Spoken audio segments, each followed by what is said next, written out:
Quantum theory describes the behavior of light and matter on an atomic scale. We usually think of light as a wave and electrons as particles.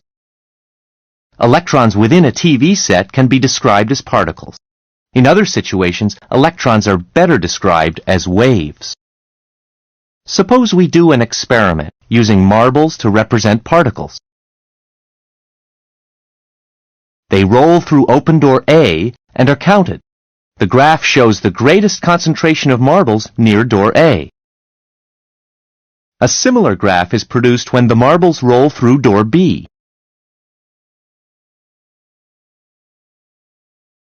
If both doors are open, we might expect the graph to look like the sum of the two previous graphs.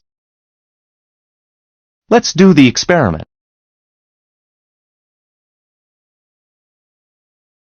The results match our prediction. To compare particle and wave behavior, we replace the marbles with water and the counters with detectors for wave intensity. With a single door open, the results for waves look the same as for particles.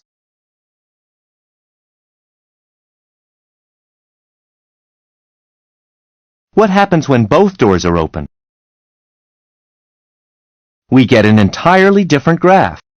The waves passing through the two doors interfere with each other, heightening the wave in some places and canceling it in others. A maximum occurs along the midline between the two doors.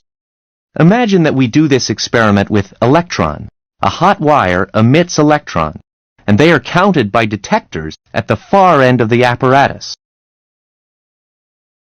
We adjust the source of electrons so that on average there is only one electron in the apparatus at any given time.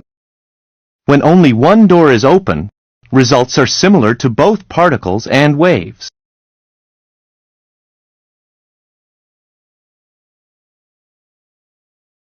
What kind of graph would you expect to see when both doors are open?